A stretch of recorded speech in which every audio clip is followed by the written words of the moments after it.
Good morning all of you. जैसे कि हमारा यूनिट नंबर 10 चल रही है, unit number 10 training in sports. आज जो हमारे टॉपिक होने हैं स्पीड, फ्लेक्सिबिलिटी और कोऑर्डिनेशन एबिलिटी।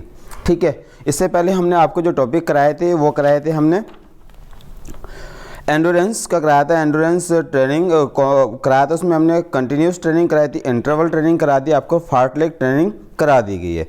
अब जो हमारा फिजिकल फिटनेस कंपोनेंट है, कंपोनेंट में फोर्थ पॉइंट आता है हमारा speed. Speed is the ability perform movement of the faster rate. In other word it is the ability move the fast as possible. यानी कि स्पीड जो होती है वो फास्ट होती है और पॉसिबल टाइम में पॉसिबल प्लेस पे पहुंचने को ही स्पीड बोला जाता है, एक टाइम के according. Speed is the basically depend of the heredity but can not be improve together proper training. यानी कि जो स्पीड होती है वो प्रॉपर ट्रेनिंग से हम इम्प्रूव कर सकते हैं। It is depend upon generally factors muscles fibre for fast twitch muscles fibre. यानी कि जो मसल्स फाइबर होते हैं उनसे हम अपनी जो एबिलिटी है, स्पीड है, उसको इम्प्रूवमेंट कर सकते हैं। It is one of the important component of the sprint and also required for the first response skill in game and sports. यानी कि जो स्पीड है वो किसी भी गेम एंड स्पोर्ट्स में बहुत इंपॉर्टेंस रखती है। एक स्प्रिंटर के लिए तो स्पीड बहुत ज़्यादा ही यूज़फुल होती है। Speed can be measures together flexible rest short sprinter. यानी कि जो शॉर्ट स्प्रिंटर होते हैं, स्प्रिंटर होते हैं, उनके लिए स्पीड बहुत ही इंपॉर्टेंस होती है। It is of four type की स्पीड होती है। रिएक्शन टाइम क्या है? It is the taken time be body respond immediately after the suitable place and suitable time. यानी कि जो रिएक्शन टाइम है उसके अकॉर्डिंग ही हमें अपनी स्पीड करनी होती है। Acceleration it is the time taken by body in the rest maximum speed the help of gain second duration action. यानी कि सेकेंड ड्यूरेशन एक्शन वो होता है जिसमें हम अपनी स्पीड को अगेन अपनी स्पीड बनाते हैं। थर्ड पॉइंट है इसका speed movement, speed of the movement. यानी कि मूवमेंट के अकॉर्डिंग अपने स्पीड के अकॉर्डिंग अपनी बॉडी के अंदर मूवमेंट लेके आना। Taken time it is the quickness of the complete action या movement.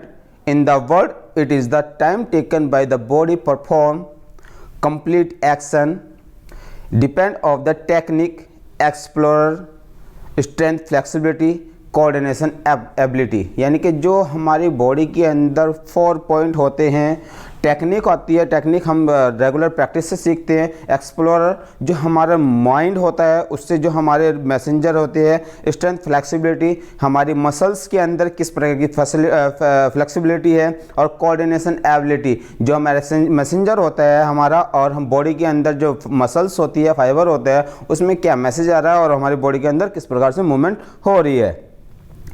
Fourth point, last point रहते हैं लोकोमोटर एबिलिटी। लोकोमोटर एबिलिटी यानी कि जो हमारी जो मैसेंजर है उसके अकॉर्डिंग हम किस प्रकार से मूवमेंट लेके आ रहे हैं बॉडी के अंदर। It is the maintain of the top speed for larger direction of change depend of anaerobic endurance. Anaerobic endurance यानी कि हमारे जो कार्डिकल मस्कुलर सिस्टम है उससे डिपेंड करती है कि हमारी बॉडी किस प्रकार से स्पीड लेके आ रही है बॉडी के अंदर। Acceleration running training method this is the training method of the depend of acceleration zone speed zone race. Acceleration is the completely of maximum speed in maximum time. Acceleration यानी कि जो action और Newton का second law होता है उसमें जो हमारी स्पीड है वो मिनिमम टाइम और मैक्सिमम टाइम किस प्रकार से निकालती है उसके ऊपर डिपेंड किया गया है। Athlete trade the top speed as fast of possible after training. Top speed athlete generate slow down and fast. यानी कि जो ट्रेनिंग में होता है स्लो और फास्ट का और कॉम्बिनेशन होता है और अपने आप को किस प्रकार से करना है उसका डिपेंड किया गया है। ठीक है, नेक्स्ट है हमारा फ्लेक्सिबिलिटी।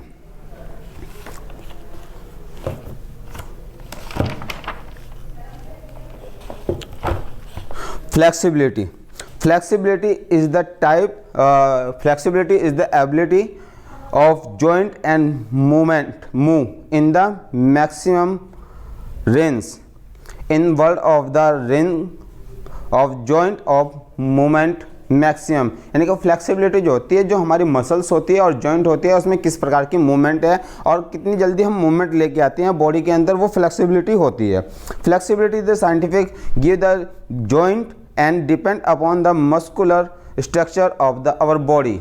जो मसल्स जॉइंट के पास होती है उसमें किस प्रकार की मूवमेंट हो रही है। Flexibility and joint due the structure surrounding adjustment ligament tendon and muscles. जो फ्लेक्सिबिलिटी होती है वो इन पार्ट्स में होती है, जो मसल्स होती है, लिगामेंट होते हैं, टेंडन होती हैं, उनमें फ्लेक्सिबिलिटी होती है।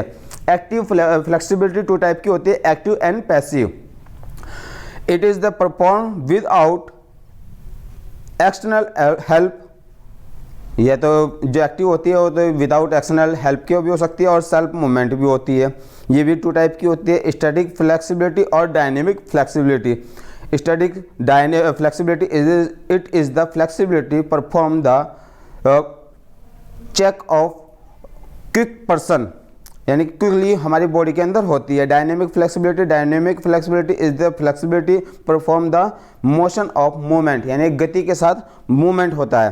Passive flexibility it is the ability of the joint to move in maximum ring with external help, यानी कि जो डायनेमिक फ्लेक्सिबिलिटी होती है, जो हमारी बॉडी के जॉइंट होते हैं, एक्सटर्नल मूवमेंट जो होती है, यानी कि बाहर, यानी कि हम किसी ऑब्जेक्ट को उठा के मूवमेंट करते हैं।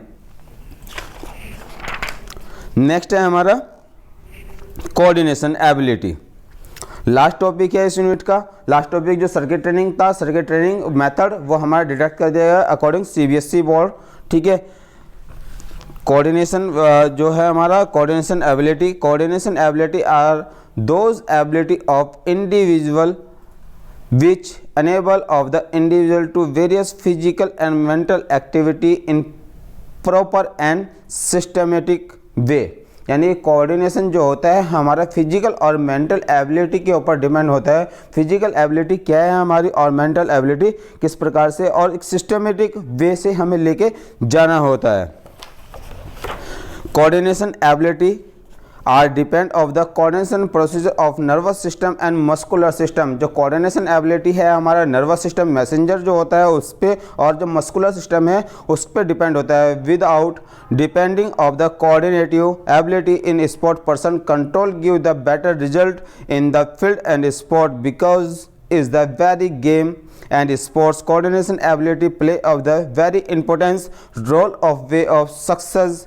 coordination ability can be improved of the perform journal and specific exercise। यानी कि coordination ability जो होती है वो एक बहुत ही इम्पोर्टेंस रोल करती है कि जो स्पोर्ट पर्सन होते हैं उनकी सक्सेस के लिए। coordination ability अगर नहीं होगी बॉडी के अंदर तो वो उसकी जो सक्सेसफुल है किसी भी प्लेयर या स्पोर्ट पर्सन के लिए वो या अनदर किसी भी के लिए भी, आप जैसे किसी भी अपने फील्ड में काम कर रहे हो, कोई भी फील्ड में काम कर रहे हैं, किसी भी अपना प्रोजेक्ट पूरा कर रहे हैं, उसमें जब तक आपका कोऑर्डिनेशन नहीं होगा, कोऑर्डिनेशन किसका नहीं होगा, आपका नर्वस सिस्टम और मस्कुलर सिस्टम, यानी कि आपको किसी भी सर ने वर्क दिया है, होम वर्क दिया है अपना प्रोजेक्ट पूरा करने के लिए, जब तक आपका माइंड उसके लिए प्रिपेयर नहीं होगा तो वो आपका कोऑर्डिनेशन नहीं हो सकता है। Definition according to dictionary, coordination ability understand the reason of the general person of control nervous system and muscular system। type of coordination ability, कितने प्रकार की coordination ability होती है। the following coordination ability: balance ability, it is the balance it is the ability of maintain of body equilibrium under the static and dynamic coordination is the depend of the various part of the body। ठीक है बेटा, जो body balance है, body balance किस प्रकार से हम अपना रख सकते हैं और उसके बाद है रिदमिक एबिलिटी। रिदमिक एबिलिटी जो हम रिदमिक एक्सरसाइज हमारी मूवमेंट होती है बॉडी के अंदर, उसको किस प्रकार से हम अपना कर सकते हैं। रिग्रेशन एबिलिटी हम the ability of the react quality of the various of sound singing and call rehabilitation ability, कि जैसे हम कहीं पे अपना वर्क कर रहे हैं, हम वहाँ पे थक गए हैं और किसी प्रकार से हम अपना जो भी रिग्रेशन कर रहे हैं, अपने रिहेबिलिटेशन करना अपने बॉडी के अंदर, तो वो होती है हमारी रिग्रेशन एबिलिटी। नेक्स्ट है हमारी simple reaction ability. Simple reaction ability, it is the ability of the user according to provide knowledge of seeing and depend way of the now as simple regression ability। Simple regression ability यानी कि simple जो आप अपने आप coordination कर सकते हो आप, वो सिंपल वे में वो सिंपल एबिलिटी होती है। कपलिंग एबिलिटी, ऑब्टेन एबिलिटी, ठीक है बेटा, ये आपको बुक से आप आज आपका सिलेबस कंप्लीट हो गया है अकॉर्डिंग CBSE बोर्ड के अकॉर्डिंग, ठीक है। जो डिडक्ट कर दिया गया था वो आपको बता दिया गया है, सर्किट ट्रेनिंग डिडक्ट कर दिया गया है। अब इसका रीजन चलेगा कल बेटा, हम आपको जो भी है अब आपको फाइल वर्क प्रोजेक्ट दिया जाएगा। Thank you today, that's all.